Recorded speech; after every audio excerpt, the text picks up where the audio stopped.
May 17th, 2016, started as an ordinary Tuesday in Ridgemont, Pennsylvania, a small town of about 8,000 people, where everyone knew everyone, and the most exciting event of the year was the annual Spring Festival at Ridgemont Elementary. The festival was a tradition that went back decades, a community gathering that marked the unofficial start of summer.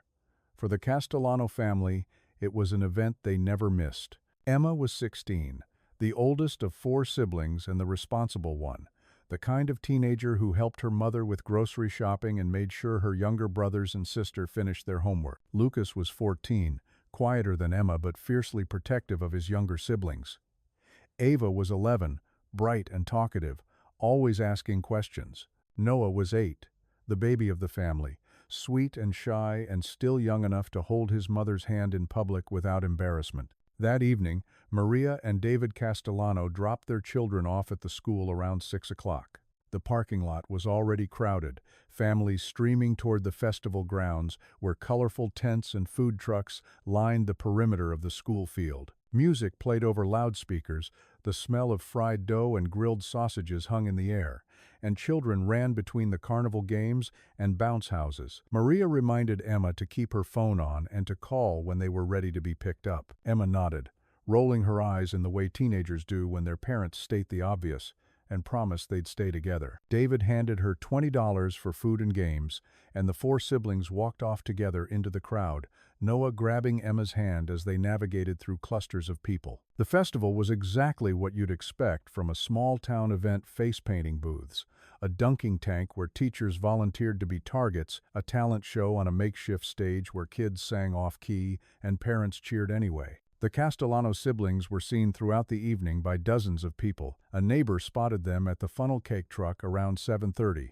Lucas holding 2 plates while Ava and Noah argued about whether to get powdered sugar or cinnamon. A teacher saw Emma and Lucas playing a ring toss game around 8 o'clock, laughing when Lucas won a stuffed bear and handed it to Ava. Another parent remembered seeing all 4 of them sitting on the grass near the bonfire around 8:15, watching a group of high schoolers perform a skit.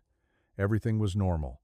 Everything was fine. At approximately 8:45, Emma pulled out her phone and texted her mother. The message was short and casual. Heading home, gonna walk. It's nice out.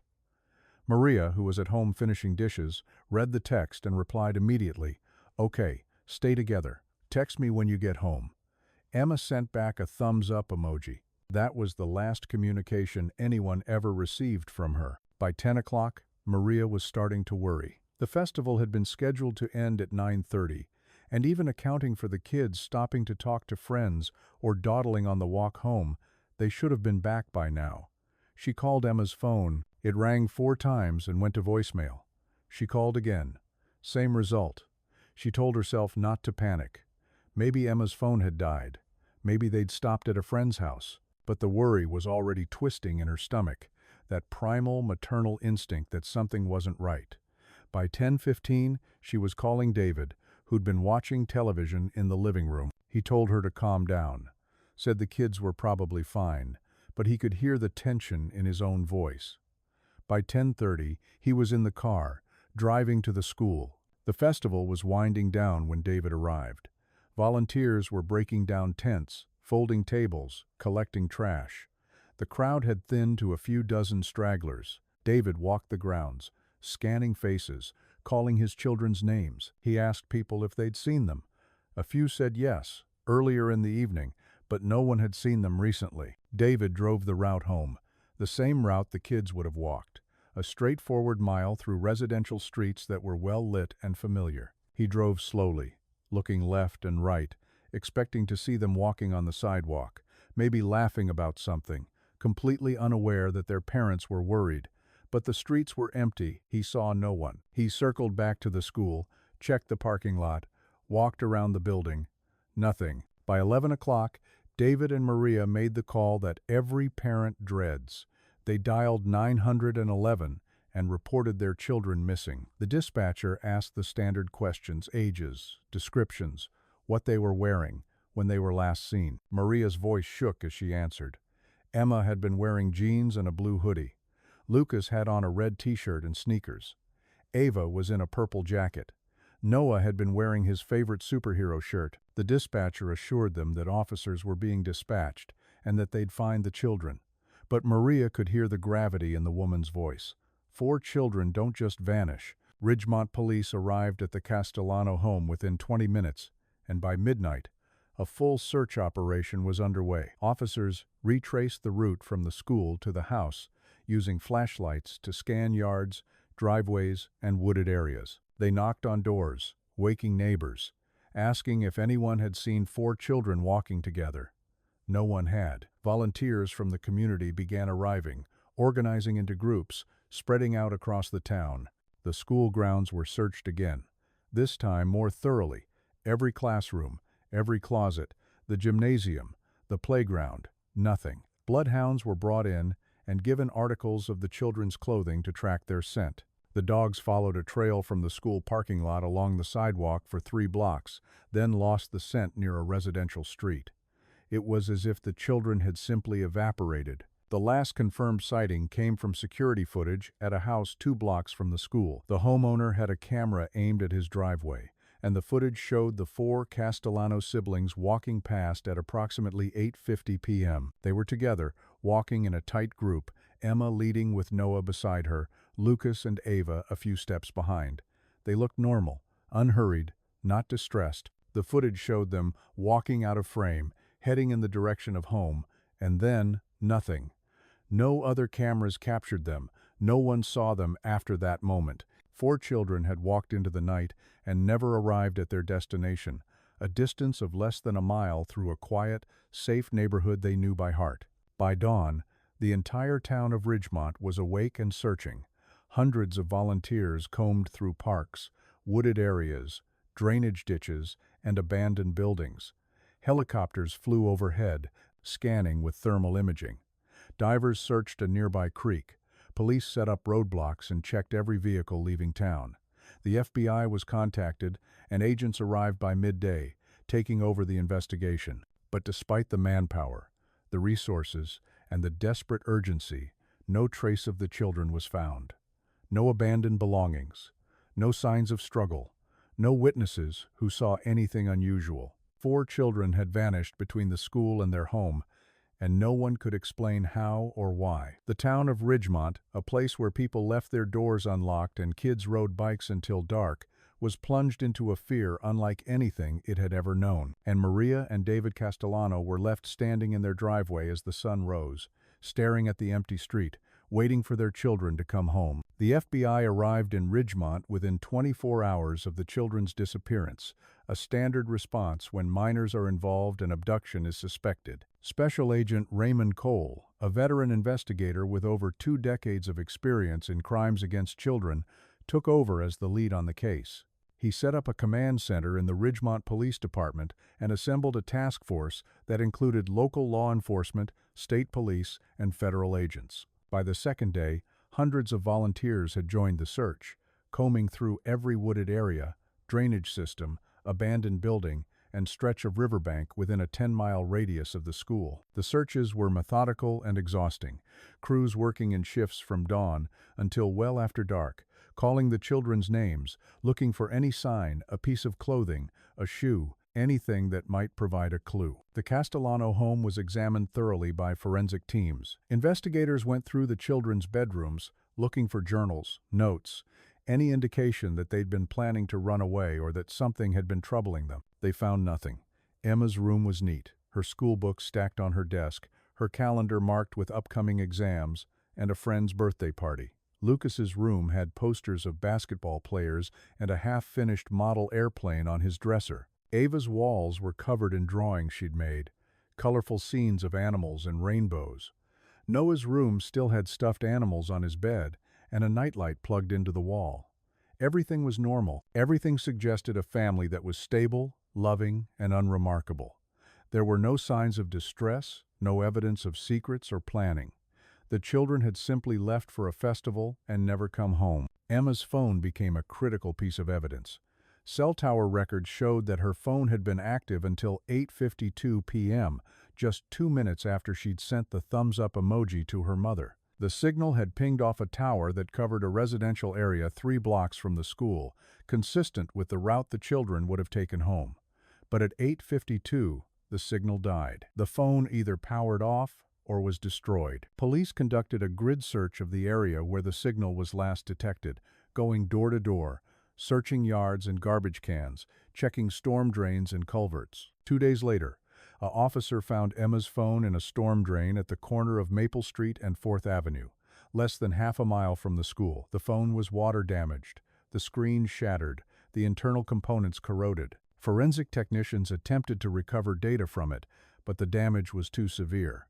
They couldn't retrieve texts, call logs, or location history beyond what the cell tower had already provided. The phone had been in the storm drain for at least a day, possibly longer, and there was no way to determine if it had been placed there deliberately or if it had fallen in by accident. Investigators interviewed everyone who'd been at the festival that night: teachers, parents, vendors, volunteers. They compiled a list of over 300 people and spoke to each one, asking what they'd seen, who they'd noticed, whether anything had seemed out of place. No one reported seeing anything suspicious. No strangers lurking near the children. No vehicles following them. No altercations or disturbances. The festival had been crowded and chaotic, and in that chaos, 4 children had slipped away unnoticed. Security footage from the school showed the siblings leaving together at 8:48 p.m., walking north along the sidewalk that led toward their neighborhood. Emma was in front, Noah holding her hand, Lucas and Ava walking side by side behind them. They looked relaxed, unhurried. The footage showed them walking out of frame, and after that, there was nothing.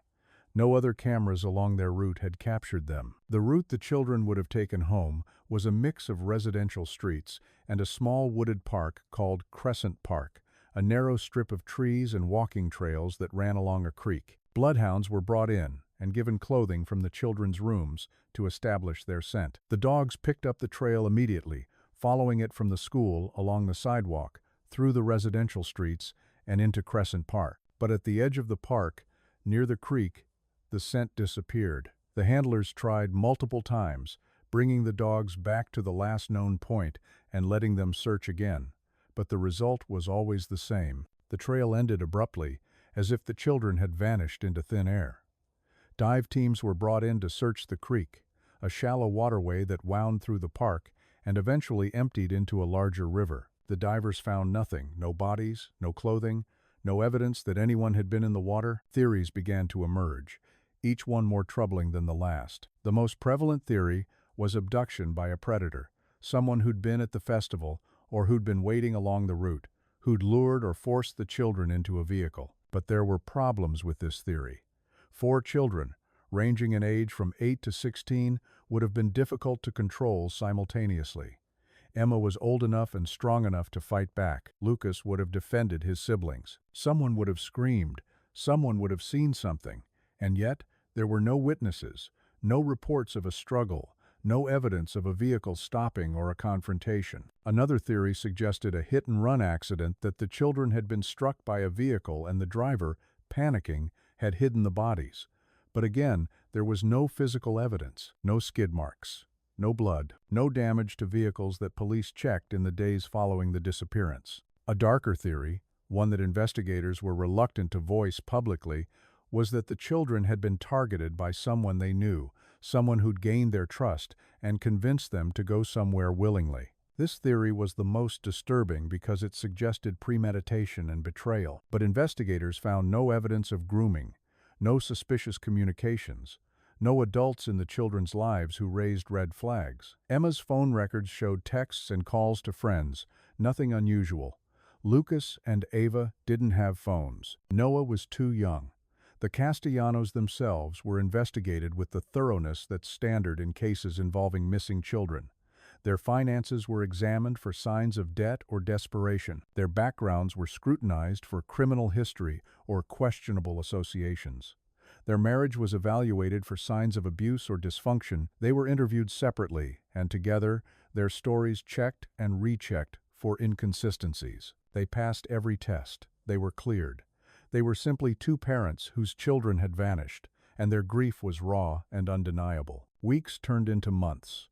the massive search efforts scaled back as resources were depleted and leads dried up. The FBI kept the case open and active, but the day-to-day operations shifted from searching to waiting for a tip, a sighting, a body, anything that might break the case. The community of Ridgemont held vigils, hundreds of people gathering in the school parking lot with candles and prayers, singing hymns and holding photos of the missing children. Missing posters went up on every telephone pole, every storefront window, every bulletin board in town. The Castellanos appeared on local news, then national news, pleading for anyone with information to come forward. Maria's face became a fixture on television, her eyes hollow, her voice breaking as she begged for her children to be returned. David stood beside her, silent and stoic, his jaw clenched, his hands trembling. But as the months dragged on with no answers, hope began to fade. Maria quit her job as a school secretary to dedicate herself entirely to finding her children. She spent her days online,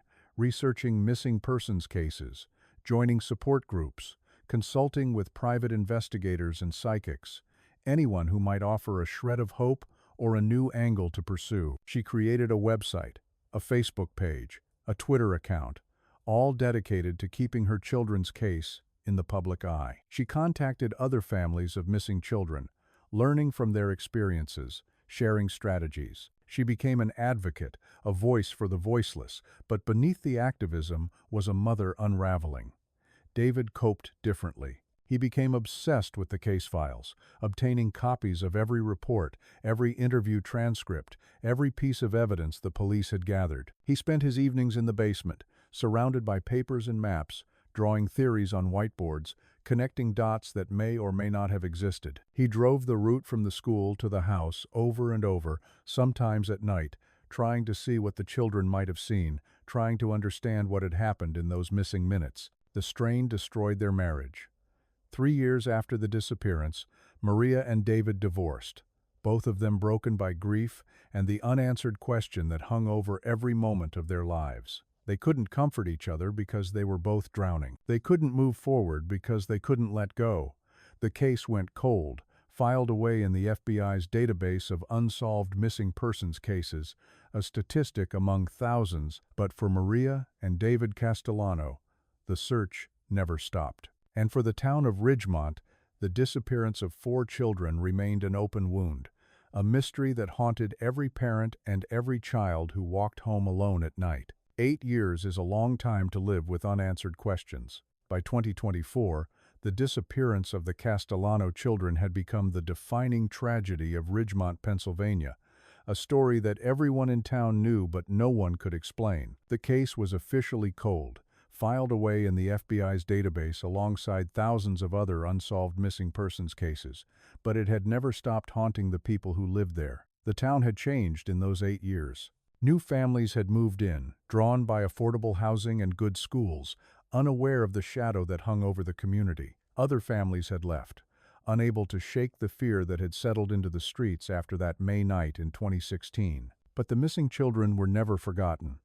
Their faces still appeared on flyers in shop windows, faded and curling at the edges. The annual memorial vigil at the school drew smaller crowds each year, but it still happened every May 17th, a somber gathering of people who refused to let the memory die. The theories about what had happened to Emma, Lucas, Ava, and Noah had multiplied over the years, each one more elaborate and disturbing than the last. Some people believed the children had been abducted by a human trafficker, someone who'd been at the festival scouting for victims and had seen an opportunity when the siblings left alone. This theory had a certain logic to it. 4 children, unaccompanied, walking through a quiet neighborhood at dusk, but it required a level of brazenness and luck that seemed implausible. How would a trafficker have controlled 4 children simultaneously? How would they have gotten them into a vehicle without anyone noticing? The theory persisted anyway, fueled by cable news segments about trafficking networks and the dark web, but no evidence ever emerged to support it. Another theory suggested the children had encountered someone they knew, someone offering them a ride home, and had accepted out of trust or politeness. This theory was more plausible but more chilling because it implied that the person responsible was someone from the community, someone the children recognized and felt safe with. Investigators had pursued this angle exhaustively in the early days of the case, interviewing teachers, coaches, neighbors, family, friends, anyone who'd had regular contact with the children. No one had raised suspicion. No one had failed a polygraph or had an alibi that didn't check out. The theory remained possible but unproven, a shadow that fell over every adult in Ridgemont who'd known the Castellano children. A darker theory, one whispered rather than spoken aloud, suggested that the children had stumbled upon something they weren't supposed to see: a drug deal, an illegal operation, some criminal activity happening in Crescent Park that night, and had been silenced to protect the people involved. This theory had the appeal of explaining the sudden and total disappearance, but it required a level of ruthlessness that seemed out of place in a small Pennsylvania town. And like all the other theories, it had no evidence. No criminal activity had been reported in the area that night. No drug operations had been uncovered in subsequent investigations. It was speculation built on fear and the human need to make sense of the senseless. Maria Castellano had aged more than 8 years in the time since her children vanished. At 52, she looked a decade older, her hair more gray than brown, her face lined with the kind of exhaustion that comes from years of sleepless nights and unrelenting grief. She'd never remarried, never even dated. Her entire life had become dedicated to finding her children and helping other families who'd lost loved ones. She'd founded a nonprofit organization called Bring Them Home, a group that provided resources and support to families of missing persons. She organized search efforts, raised money for private investigators, lobbied for legislative changes that would improve how missing persons cases were handled. The work gave her purpose, but it didn't give her peace. She still lived in the same house where her children had grown up, a modest 2-story home on a tree-lined street. Their rooms were untouched, frozen in time like shrines. Emma's clothes still hung in her closet. Lucas's basketball sat on his desk. Ava's drawings were still taped to her walls. Noah's toys were arranged on shelves. Maria couldn't bring herself to change anything. To do so would feel like admitting they were never coming home. David Castellano had taken a different path. 3 years after the divorce, he'd remarried and moved to North Carolina, putting physical distance between himself and the town that had taken everything from him. He stayed in contact with Maria, occasional phone calls and emails, but he couldn't bring himself to visit Ridgemont. The memories were too painful. He had a new life now, a new wife who understood that part of him would always be broken, and 2 stepchildren he treated with kindness, but couldn't fully love the way he'd loved his own kids. He'd stopped obsessing over the case files, stopped driving the route from the school to the house, stopped searching for answers that didn't exist. He'd accepted, in a way Maria never could, that he might never know what happened. That acceptance hadn't brought him peace, but it had allowed him to function. FBI agent Raymond Cole had retired in 2020 after 32 years with the Bureau, but the Castellano case had followed him into retirement like a ghost. He was 64 now, living in a quiet suburb outside Pittsburgh, but he still kept a file on the case in his home office. The file was thick, filled with reports, photographs, interview transcripts, maps, and notes he'd written over the years. Every few months, Cole would pull it out and go through it again, reading the same documents, studying the same evidence, hoping that time or perspective might reveal something he'd missed. He'd worked dozens of cases involving missing children during his career, and he'd solved most of them, but the ones he hadn't solved stayed with him. The Castellano case was the one that haunted him the most, not just because of how it had ended, or rather, how it hadn't ended, but because he was convinced there was something everyone had missed. Some detail, some connection, some piece of evidence that had been overlooked. He couldn't let it go. In March 2024, the Ridgemont School District announced that the old Ridgemont Elementary School, which had been closed since 2019 due to budget cuts and declining enrollment, would be demolished to make way for a new community center. The building had sat empty for 5 years, boarded up and slowly decaying, a relic of a different era. The school district had tried to sell it, but no buyers had come forward. The building was old, the maintenance costs were prohibitive, and the location wasn't desirable. Demolition was the only practical option. The town council approved the project, and in early April, a demolition crew was hired to tear down the structure and clear the lot. The crew began work on a gray Monday morning, arriving with heavy machinery excavators, bulldozers, dump trucks, and setting up a perimeter around the site. The plan was to start with the exterior structures and outbuildings, then move to the main building, working methodically from the outside in. The crew foreman, a man named Jack Denny who'd been in the demolition business for 20 years, walked the property with his team, assessing the work ahead. The school was a two-story brick building with a basement, constructed in the 1962, solid but outdated. It would take 2 weeks to bring it down completely and another week to clear the debris. Denny and his crew got to work, and as the days passed, the old school began to disappear, piece by piece, its walls crumbling under the weight of machinery and time. No one, not the crew, not the town council, not the people of Ridgemont, had any idea what was waiting beneath the building, but they were about to find out. On April 10, 2024, the demolition crew had been working on Ridgemont Elementary for just over a week, and they'd made significant progress. The exterior structures were gone, the roof had been stripped, and the upper floors were being systematically dismantled. By mid-morning, the crew had moved to the basement level, a dark, sprawling space that had been used for storage and mechanical systems, boilers, electrical panels, old desks and file cabinets that had been pushed into corners and forgotten. The basement was damp and musty, the kind of place that felt abandoned even when the school had been operational. The crew worked in teams, tearing out walls, ripping up flooring, loading debris into dumpsters. It was loud, dusty, repetitive work, and no one expected to find anything unusual. A crew member named Mike Torres was operating an excavator in one of the storage rooms, using the machine's hydraulic arm to break through a section of concrete flooring. The room was small, maybe 12 feet by 15, with concrete walls and a low ceiling. It had been used to store maintenance supplies, judging by the metal shelving units that still lined the walls, now empty and rusted. Torres brought the excavator's bucket down hard, and the concrete cracked with a sound like thunder. He pulled back, repositioned, and hit it again. This time, the concrete broke apart, chunks of it tumbling into a space below. Torres stopped, confused. There shouldn't have been a space below. The blueprints hadn't shown anything. He shut off the excavator and climbed down to take a closer look. The breach in the floor revealed an opening about 3 feet wide, jagged and dark. Torres pulled out his phone and turned on the flashlight, shining it down into the hole. What he saw made his stomach drop.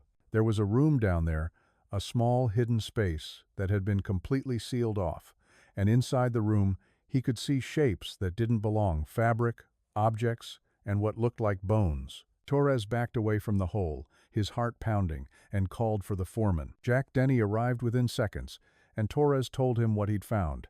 Denny knelt at the edge of the breach, shining his own flashlight into the hidden room. He saw the same things Torres had seen, and the realization hit him like a punch to the gut. He stood up, pulled out his phone, and dialed 911. His voice was steady but strained as he told the dispatcher what they'd found and gave the address. The dispatcher asked him to stay on the line and keep everyone away from the site. Denny shouted for the crew to stop working and evacuate the building. Within minutes, the basement was empty except for Denny, who stood at the edge of the breach, staring down into the darkness, waiting for the police to arrive. Ridgemont police arrived first, followed quickly by county sheriffs, state police, and forensic teams. The site was cordoned off with crime scene tape, and the demolition crew was moved to a parking lot across the street where they were interviewed one by one. FBI agent Raymond Cole, who'd been contacted immediately due to his history with the case, arrived from Pittsburgh within 3 hours, his retirement temporarily forgotten. By early afternoon, the hidden room had been fully exposed. Forensic teams carefully removed the remaining concrete and debris, widening the opening so they could access the space below. The room was approximately 8 feet by 10 feet, with concrete walls on all sides and a low ceiling. It had been deliberately sealed off. Concrete blocks had been stacked and mortared into place to close the entrance.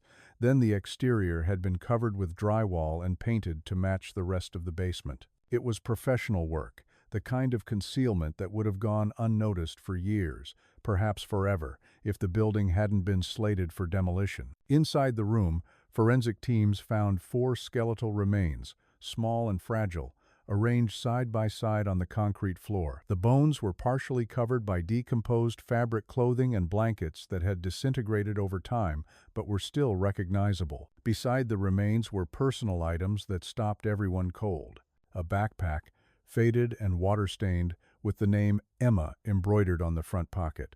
A child's sneaker, size small, purple with white laces. A broken cell phone, its screen shattered, the casing cracked. A bracelet made of beads, spelling out the initials AC, Ava Castellano. There were other items too, a small stuffed bear, a wristwatch that had stopped at 9:14, a hair tie, a keychain shaped like a basketball. Each item was photographed, cataloged, and carefully removed by forensic technicians wearing gloves and masks, their faces grim. Forensic anthropologists were called in to examine the remains.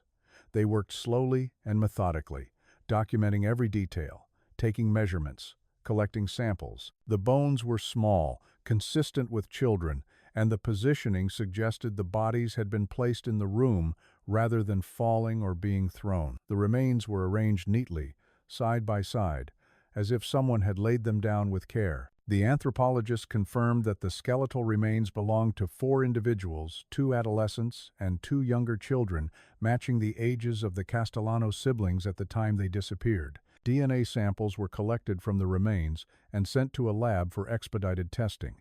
The FBI fast-tracked the analysis, and within 3 days, the results came back. The remains were positively identified as Emma, Lucas, Ava, and Noah Castellano. The medical examiner's report provided the final, devastating piece of the puzzle.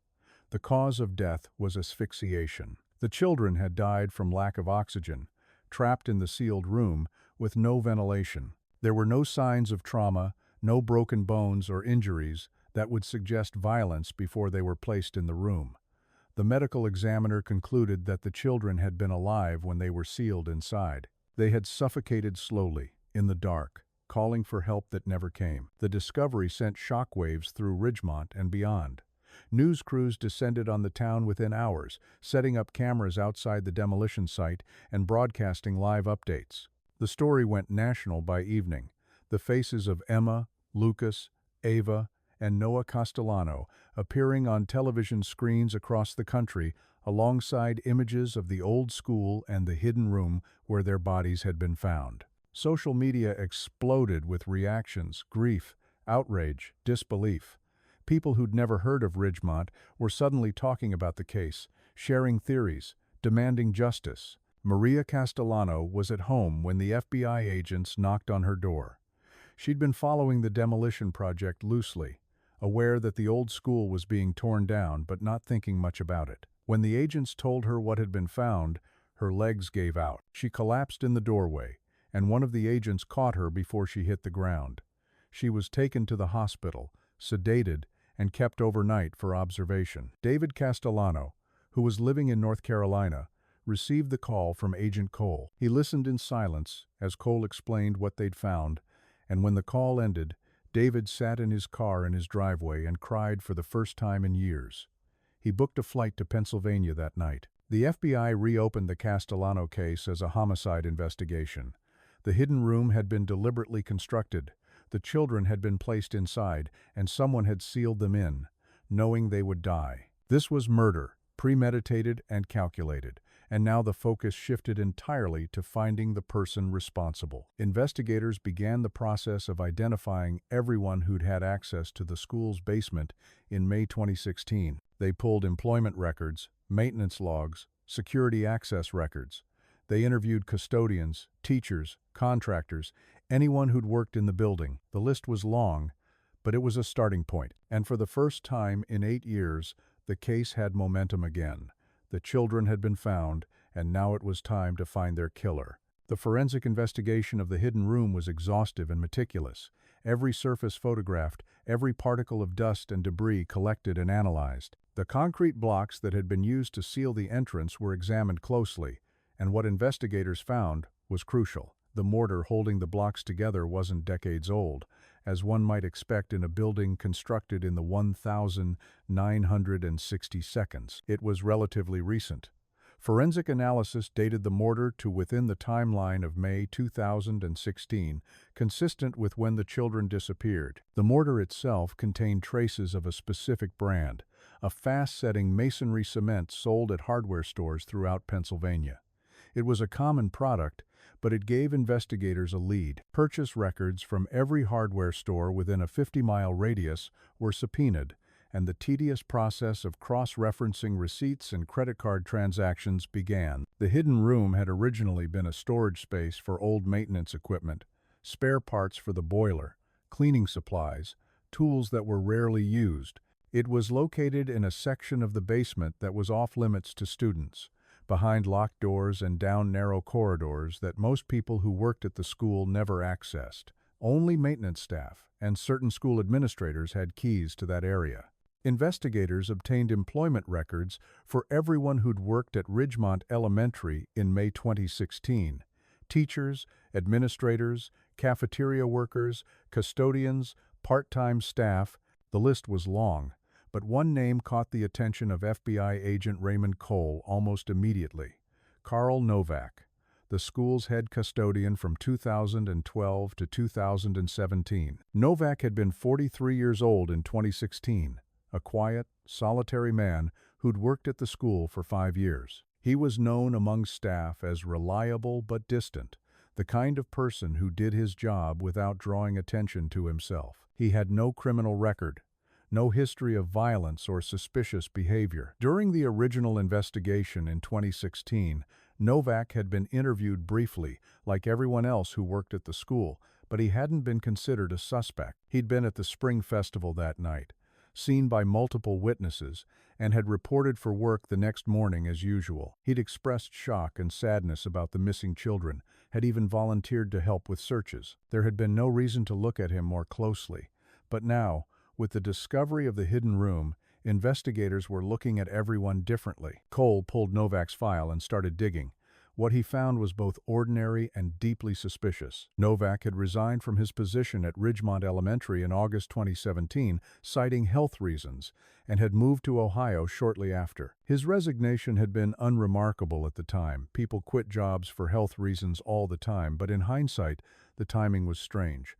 Why leave a stable job little more than a year after the children disappeared? Cole obtained Novak's financial records through a subpoena, and what he found made his pulse quicken. On May 18, 2016, the day after the Castellano children vanished, Carl Novak had purchased masonry supplies from a hardware store in a neighboring town. The receipt showed concrete blocks, mortar mix, a trowel, and a mixing bucket. The total came to $87.43. Novak had paid in cash. Cole contacted the hardware store, but the security footage from 2016 had long been deleted. The store manager confirmed that the brand of mortar on the receipt matched the brand found in the hidden room. It wasn't proof, but it was a connection that couldn't be ignored. Investigators tracked Novak to his current address in Cleveland, Ohio, where he was working as a maintenance supervisor at an apartment complex. On April 18, 2024, FBI agents and local police arrived at Novak's residence and brought him in for questioning. Novak initially denied any involvement in the children's disappearance.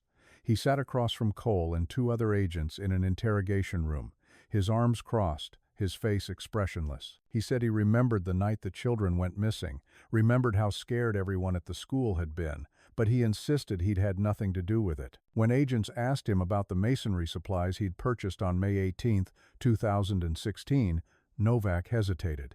He said he'd been doing some home repairs, fixing cracks in his basement walls. When agents asked for documentation or photos of the repairs, Novak said he didn't have any. When agents pointed out that he'd moved out of his Ridgemont home less than 2 years after purchasing those supplies, Novak became defensive. He said he'd moved for personal reasons, that it was nobody's business. But as the interrogation continued and agents presented more evidence, Novak's story began to fall apart. Forensic teams had obtained a search warrant for Novak's former home in Ridgemont, which was now owned by a young couple who'd bought it in 2018. The new owners gave permission for the search, and investigators combed through the house and garage looking for anything that might link Novak to the crime. In the garage, beneath layers of dust and old paint cans, forensic technicians found trace evidence that would prove critical.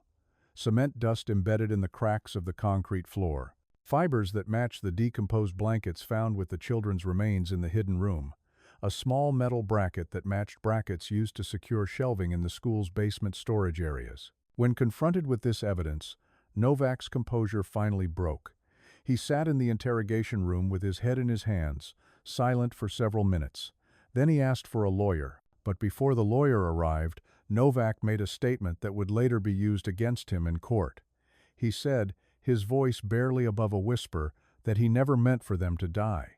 He said it was an accident. He said he just wanted to scare them. Agents pressed him to explain, but Novak stopped talking and refused to say anything more until his attorney was present. Over the following days, as forensic evidence was analyzed and cross-referenced, the case against Karl Novak solidified. Cell phone records showed that Novak's phone had been in the vicinity of Ridgemont Elementary on the night of May 17, 2016, consistent with his claim that he'd been at the festival. But the records also showed that his phone had pinged off a tower near the school again around 9:30 p.m.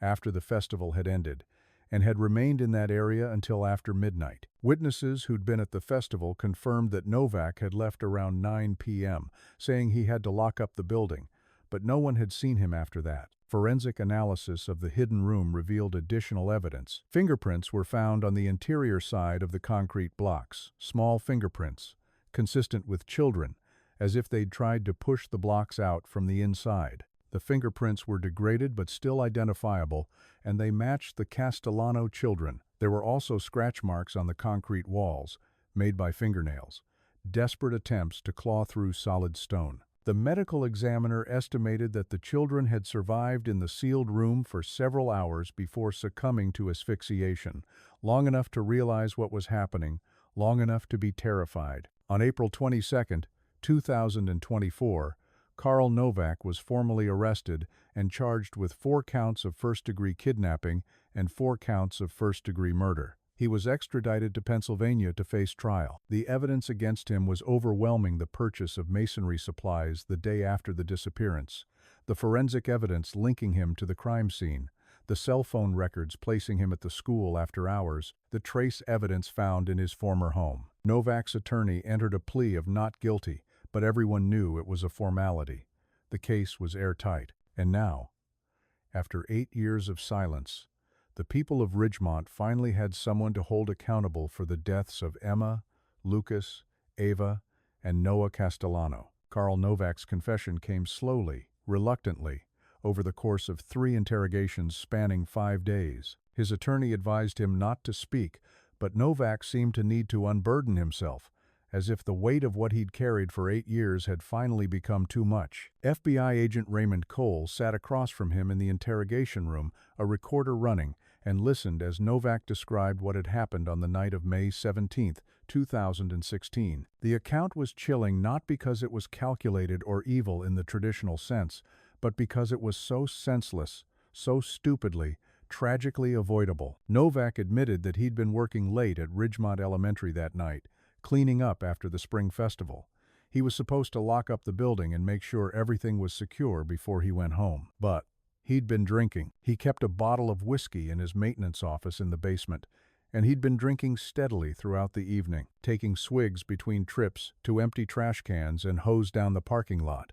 By 9 o'clock, he was drunk. Not fall-down drunk, but impaired enough that his judgment was compromised, his inhibitions lowered, his mood darker than usual. He was walking near the school parking lot, checking that the gates were closed, when he saw 4 children cutting through the property. He recognized them immediately, the Castellano kids, the ones who lived about a mile away. They were using the school as a shortcut, walking across the parking lot toward the street that would take them home. It was something kids did all the time, a harmless convenience. But that night, for reasons Novak couldn't fully explain, even in hindsight, it enraged him. He called out to them, his voice louder and harsher than he intended, telling them the school was closed and they needed to leave through the front gate, not cut through private property. The children stopped. Emma, the oldest, turned around and apologized.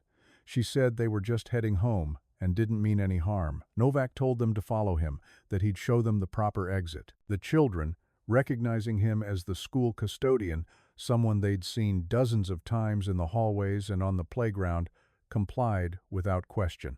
They trusted him. That trust would be their undoing. Instead of leading them to the front gate, Novak led them into the building through a basement entrance, a side door that only staff had keys to. He told them he needed to teach them a lesson about trespassing, that they couldn't just walk wherever they wanted, that there were rules. Emma, sensing something was wrong, tried to turn back, but Novak blocked the doorway. He was a large man, over 6 feet tall and 200 pounds, and the children were small. He herded them down a narrow corridor in the basement, toward the storage room, where old maintenance equipment was kept. He told them they'd stay there for a little while, just long enough to learn their lesson, and then he'd let them go. The children were scared now, crying, asking to go home. Noah, the youngest, was sobbing. Ava was holding Emma's hand. Lucas was trying to be brave, but his voice shook when he asked Novak to please let them leave. Novak ignored them. He pushed them into the storage room, a cramped space with concrete walls and no windows, and locked the door from the outside. He told himself he'd let them out in a few minutes, just long enough to scare them, to make sure they never cut through the school property again. But then he went back to his office in another part of the basement, sat down in his chair, and the alcohol and exhaustion caught up with him. He passed out. When he woke up, it was after midnight. The building was silent. He sat up, disoriented, and then he remembered the children. Panic set in immediately. He ran back to the storage room and unlocked the door, and what he found made his legs go weak. The children were lying on the floor, unresponsive. He checked for pulses, for breathing, and found none. They were dead. All 4 of them. The room had no ventilation, and they'd suffocated. Novak stood in that room for what felt like an eternity, his mind racing, his hands shaking. He knew he should call 911, should confess what he'd done, should face the consequences. But he was terrified. He'd killed 4 children, not intentionally, but through his own stupidity and cruelty. He'd go to prison for the rest of his life. His life would be over. So he made a decision that was as cowardly as it was monstrous. He decided to hide the bodies. He spent the rest of the night covering the children with blankets he found in the storage room, arranging their bodies side by side as if that somehow mattered. Then he locked the door and left the building, going home in the early hours of the morning, his mind numb with shock and denial. The next day, as search teams combed Ridgemont looking for the missing children, Novak reported for work as if nothing had happened. He participated in the searches. He expressed concern and sadness. And then, when he was sure no one was paying attention, he began the work of sealing the storage room. He went to a hardware store in a neighboring town and purchased concrete blocks, mortar, and tools, paying in cash to avoid a paper trail. Over the following days, during hours when the school was empty and the investigation had moved elsewhere, he mortared the blocks into place, sealing the entrance to the storage room. He worked carefully, making sure the wall was solid and permanent. Then he covered the exterior with drywall and painted it to match the rest of the basement. When he was finished, the hidden room was invisible. The children were entombed, and no one knew. Novak continued working at the school for over a year, walking past that sealed wall every day, knowing what was behind it. He said the guilt ate at him, that he couldn't sleep, that he drank more and more to numb the memories. In August 2017, he resigned, citing health reasons, and moved to Ohio to start over. He thought distance would help. It didn't. He carried the secret with him every day, and when the demolition crew broke through the wall in April 2024, a part of him felt relief. The secret was finally out. He could stop running. Novak's confession was corroborated by every piece of physical evidence investigators had collected. His motive, as he explained it, wasn't predatory or financial. It wasn't planned. It was a drunken, impulsive act of cruelty that had spiraled into murder and an 8-year cover-up. The prosecution argued that Novak's decision to seal the children in the room, knowing they would die, constituted premeditated murder. The defense argued it was manslaughter, that Novak hadn't intended to kill the children, that his actions afterward were driven by panic and fear. The jury didn't buy it. After deliberating for less than 6 hours, they returned a verdict of guilty on all counts, 4 counts of first-degree kidnapping, and 4 counts of first-degree murder. Novak was sentenced to life in prison without the possibility of parole. Maria and David Castellano attended every day of the trial, sitting in the front row of the courtroom, staring at the man who'd killed their children. At the sentencing hearing, Maria was given the opportunity to deliver a victim impact statement. She stood at the podium, her hands gripping the edges, her voice breaking as she spoke. She described the 8 years of not knowing, of waking up every morning with the hope that today would be the day her children came home. She described the torture of imagining them alive somewhere, held captive or lost or suffering. She described the guilt she felt for letting them walk home that night, for not insisting on picking them up, for not protecting them. She described the emptiness of their rooms, the silence in the house, the way every birthday and holiday had become an unbearable reminder of what she'd lost. And she looked directly at Karl Novak and told him that she would never forgive him, that he'd taken everything from her, and that she hoped he spent every day of his life in prison thinking about what he'd done. The community of Ridgemont was devastated by the revelations. The horror of the crime was compounded by the knowledge that the children had been in the school basement the entire time, just feet below where search teams had walked, where classes had been held, where life had continued as if nothing was wrong. The old school was fully demolished, and the lot was cleared. The town council voted to turn the site into a memorial park, a green space with benches, walking paths, and a monument bearing the names of Emma, Lucas, Ava, and Noah Castellano. The monument was simple, a granite stone with their names, their dates of birth, and a single line, "Taken too soon, never forgotten." The case officially closed, but Ridgemont would never be the same. The town was haunted not by ghosts, but by the knowledge that evil can wear a familiar face, that the person responsible for such unspeakable cruelty had been someone they'd all known and trusted. Parents held their children closer. Locks were checked twice, shortcuts were avoided, and every year on May 17th, the community gathered at the memorial park to remember 4 children who'd never made it home.